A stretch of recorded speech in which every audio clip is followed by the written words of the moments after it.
Le Burkina Faso sera le tombeau du terrorisme. Je vous en fais la promesse.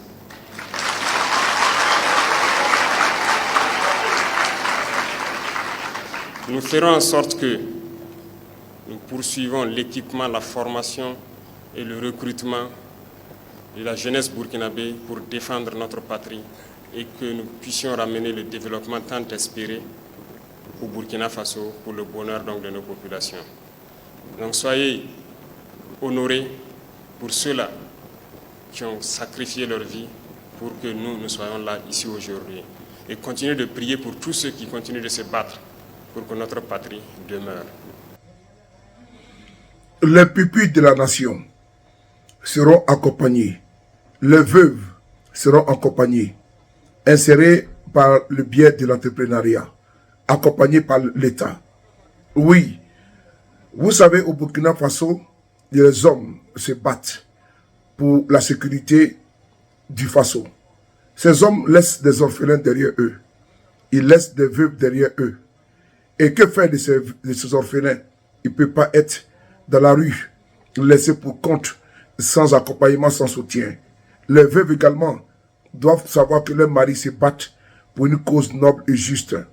C'est dans cette optique que le capitaine Ibrahim Traoré a décidé d'accompagner les veuves des vaillants combattants, des soldats. Et les enfants également, parce qu'ils seront maintenant chouchoutés par la République. Parce que les pupilles de la nation n'ont pas demandé à être orphelins. C'est parce que leurs pères ont demandé, ont accepté et ont épousé une cause.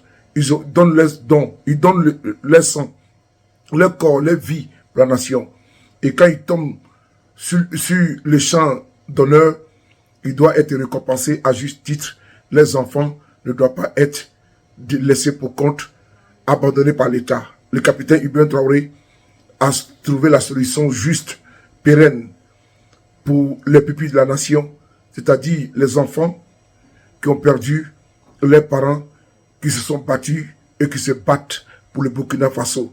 Et les veuves également ne sont pas délaissées. On écoute ici, c'est très fort. Et vous allez voir les témoignages des veuves qui vont témoigner tellement qu'elles sont contentes. IB, c'est l'innovation. IB, c'est l'évolution. On écoute ensemble. Le Burkina Faso sera le tombeau du terrorisme. Je vous en fais la promesse.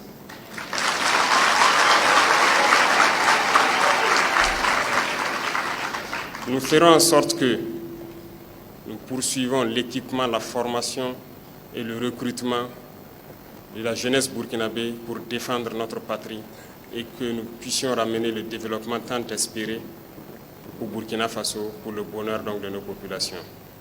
Donc soyez honorés pour ceux-là qui ont sacrifié leur vie pour que nous soyons là ici aujourd'hui. Et continuez de prier pour tous ceux qui continuent de se battre pour que notre patrie demeure. C'est une guerre qui nous est imposée. Nous n'avons pas le choix que de nous battre. Et c'est ce que nous faisons. Aujourd'hui, plus que jamais, nous avons l'initiative sur le terrain et nous vengeons de jour en jour tous ceux qui, depuis 2015, ont perdu la vie dans ce combat. Nous ne pouvons pas imaginer la douleur de tout un chacun, mais nous savons que c'est vous les héros. Durant nos absences, Dieu seul sait comment vous souffrez. Que nous revenions ou pas, les femmes continuent de souffrir à la maison. Les enfants souffrent beaucoup de notre absence. C'est pénible, mais soyez sûrs d'une chose, c'est pour la patrie. Et tout ce que nous pouvons faire, c'est de réfléchir comment prendre soin de vous pour que cette douleur puisse être apaisée. Et je pense que c'est l'essence même de cette conférence qui vous a réunis pour que nous puissions trouver des pistes de solutions et qui viennent de vous-même. Il faut le dire, ça fait 10 ans maintenant que nous nous battons parce que les premiers actes terroristes se sont manifestés au Burkina Faso depuis 2015. Mais en 2023, j'ai donc demandé à ce que nous puissions avoir une base de données assez claire sur d'abord les blessés pour leur prise en charge après les avoir rendu visite donc, à l'hôpital, au niveau de l'hôpital du camp Sangoulé.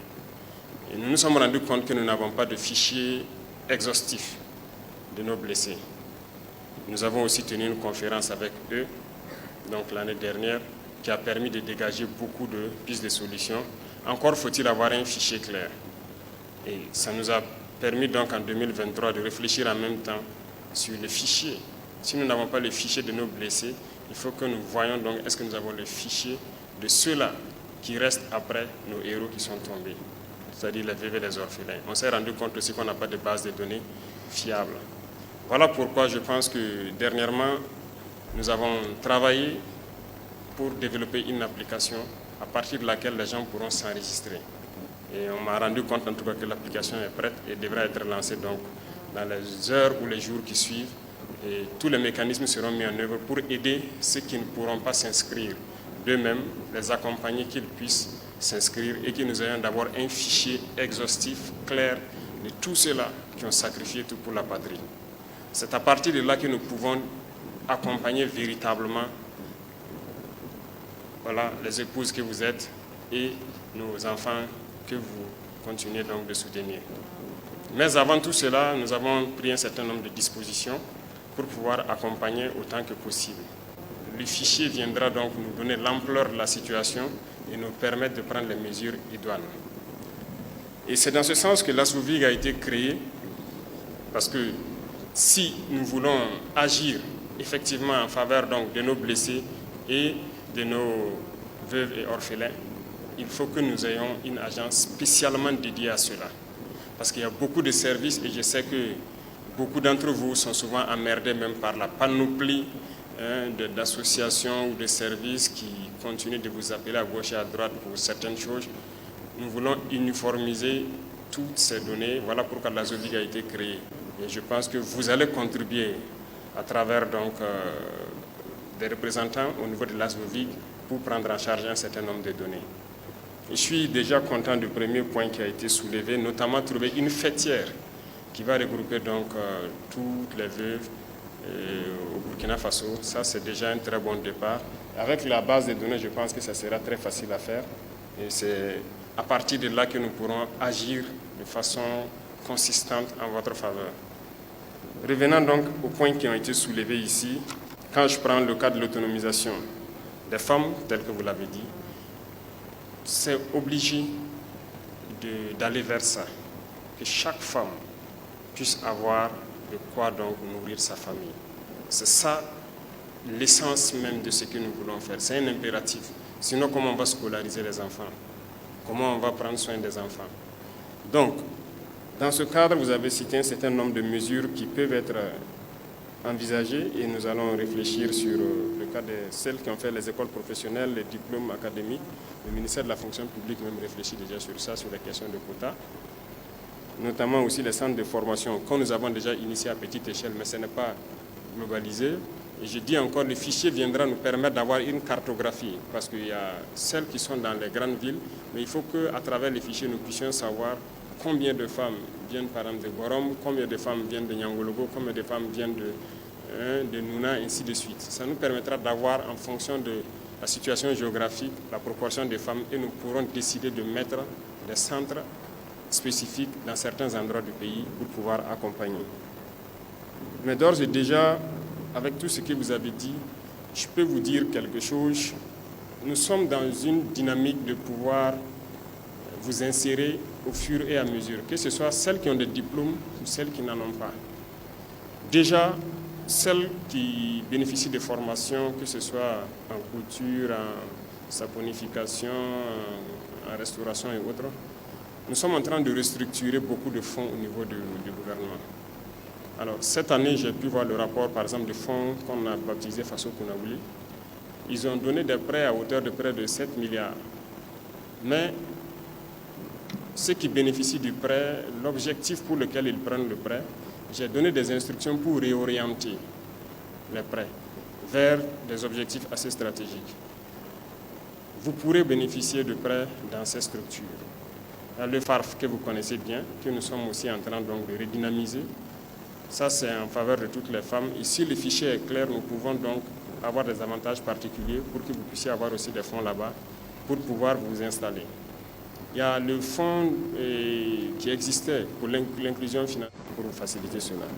Pour les dossiers d'indemnisation, exactement, on en a parlé. Même les certificats de décès, pour le faire, c'est tout un problème. Nous aussi, nous avons été confrontés à ça. Comme je l'ai dit, une fois que vous perdez un homme sur le terrain, en tant que chef d'élément, vous ne pouvez pas vous débarrasser de la situation. Il faut suivre, est-ce que le certificat de décès est fait, est-ce que la famille est rentrée dans ses droits. Donc moi, j'ai connu ces situations-là, où il faut souffrir. Déjà, j'ai donné des instructions donc, à certains ministres responsables du volet, pour que, par exemple, quelqu'un qui est décédé en détachement dans une commune donnée, bon, il faut qu'on trouve la formule que certains papiers se fassent à la portion centrale, au lieu de dire de repartir là-bas pour faire certains papiers. Donc ça, on a pris en compte, c'est en cours de résolution si ce n'est déjà fait. On va mettre un guichet unique pour que si quelqu'un quitte une province pour venir faire des papiers d'indemnisation, qu'il ne soit pas là à faire des va-et-vient, 1000 va-et-vient sur Ouagadougou ou Bobo. Et si la personne vient en une journée ou 2 jours maximum, dans un même endroit, il a fini, et puis c'est OK. Donc ça, c'est pris déjà en compte et d'ici là, j'espère qu'on vous donnera le circuit et vous montrer les guichets uniques qui seront mis en place pour ce volet. Pour les pupilles, comme je l'ai dit déjà, on fait petit à petit à travers le ministère de la Justice. Vous suivez un peu. Ils étudient les dossiers et on classifie les gens donc dans la liste des pupilles de la nation. Mais en plus de tout ça, il y a beaucoup de choses qui sont prévues parce que il est prévu de construire des écoles Karma pour les pupilles de la nation, pour les prendre en charge. Et que ce soit entièrement gratuit, toutes les commodités qu'il faut. S'ils veulent être internés, qu'ils puissent être internés. Pour ceux qui ne veulent pas être internés, qui veulent aller et revenir, en tout cas, on mettra tout en œuvre. Et pas seulement qu'ils soient eux seuls entre eux, d'autres personnes pourraient intégrer, mais les écoles seront destinées aux pupilles de la nation. Et en plus de tout ça, il s'agit de faire l'école, certes, mais il faut les suivre et pouvoir les intégrer. Donc beaucoup de données ont déjà été colmatées et nous avons, je dirais, un itinéraire technique pour les pupilles. Parce que, quoi qu'on dise, si quelqu'un s'est sacrifié pour la patrie, on ne peut pas laisser son enfant comme ça. Donc beaucoup de mesures ont été prises, en plus de les scolariser, de les permettre d'aller tranquillement à l'école. Nous avons préparé le champ pour qu'ils puissent être employés une fois qu'ils atteignent la majorité ou bien qu'ils atteignent en tout cas un certain niveau de diplôme, qu'ils puissent être intégrés avoir un emploi. Donc ça, c'est déjà réfléchi et il reste juste la mise en œuvre du premier pas qui sont les écoles des pupilles de la nation. Donc on a réfléchi, on a trouvé un modèle d'école et c'est ça que les gens ont commencé à construire un peu. Donc 2025, ce n'est pas évident qu'on ait beaucoup d'écoles construites, mais 2026, on verra. Si on atteint le nombre, on va créer déjà les premières écoles des pupilles de la nation avec les internats qu'il faut. Et là-bas, ils apprendront beaucoup de choses. Voilà, pour pouvoir être autonome au moment venu. Pour la prise en charge donc psychosociale et tout, je pense que l'armée elle-même n'avait pas de psychologue comme ça. Quoi qu'on dise, les premiers moments, vous avez besoin d'un certain nombre de prises en charge psychologiques. Mais nous avons recruté beaucoup et nous espérons pouvoir agir très bientôt. Et le volet social, je pense qu'il y a beaucoup de structures qui agissent déjà, notamment l'action sociale et un certain nombre de services au niveau de l'armée. Et il y a aussi des dons qui se font par moment. Et nous essayons autant qu'on peut pour soutenir, mais ce n'est toujours pas suffisant. Nous continuerons à accentuer et surtout à informatiser tout ça pour que ce soit vraiment optimum. Je sais que toutes les doléances n'ont pas été citées. J'attends le document final pour voir tout ce qui est dedans et voir la mise en œuvre point par point. Qu'est-ce qui peut être mis en œuvre urgemment et qu'est-ce qui peut être donc différé au fur et à mesure. Mais une chose est sûre, tout va concourir au bien-être de ceux-là qui sont les héros. Moi, je vous appelle les héros parce que j'aime dire aux hommes que nous qui partons au combat, ce n'est pas nous les héros.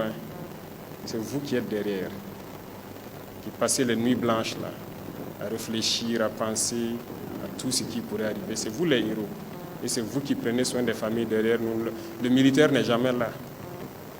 Tous les jours sur le terrain avec l'intensité, ce n'est pas facile. Donc, tout a été réfléchi pour prendre soin de vous et que vous puissiez prendre soin de nos tout-petits et qu'ils puissent être intégrés sereinement. Donc, soyez rassurés que cette conférence, l'objectif, c'était de trouver des solutions venant de vous-mêmes et que nous puissions enrichir notre réflexion et vous permettre d'être autonomes. Donc, beaucoup de membres du gouvernement sont là. L'ASVOVIG va travailler avec les différents fonds Un cadre d'échange de haut niveau apprécié positivement par les femmes. Mon souhait était quand même que le chef de l'État puisse nous rencontrer un jour, puisse nous écouter et prendre en compte nos recommandations et doléances. Effectivement, aujourd'hui, cela a été possible. Et je me tiens devant vous ici. Je suis très contente. La douleur, on ne peut pas l'oublier. Mais quand vous savez qu'il y a une mobilisation autour de vous, quand vous savez qu'il y a des gens qui compatissent à ce qui vous est arrivé, finalement, vous pouvez faire preuve de résilience et passer à autre chose. Un nouveau départ qui donne espoir à ces veuves et orphelins depuis la capitale burkinabé. Pour eux, tout est clarifié à cette conférence organisée par l'Agence de soutien aux veuves, orphelins et victimes de guerre. Ils repartent avec la conviction d'être considérés et respectés au plus haut sommet de l'État. C'était avec d'autres personnes, on discutait. On n'a jamais eu cette occasion de discuter avec le président du Faso pour comprendre beaucoup de choses. Mais bon, on a vu l'espoir sourire quand on nous a parlé de cette conférence. On se disait qu'on va vraiment se débattre pour expliquer nos doléances au président pour qu'il puisse nous aider. Parce que quand on parle de gauche à droite, chacun dit ce qu'il pense. Mais bon, comme on a entendu le discours du président, ça nous rassure que beaucoup de choses vont changer. Bon, de la part de l'État, ça va un peu, même si tout n'est pas rentré en l'ordre pour l'instant. Au niveau de la belle famille aussi, ça va. Bon, c'est le fait c'est les déplacements qui sont un peu compliqués. Vu que là où ils étaient aussi, c'est vraiment, la zone n'est pas ça. Donc on est rentré, c'est juste le téléphone.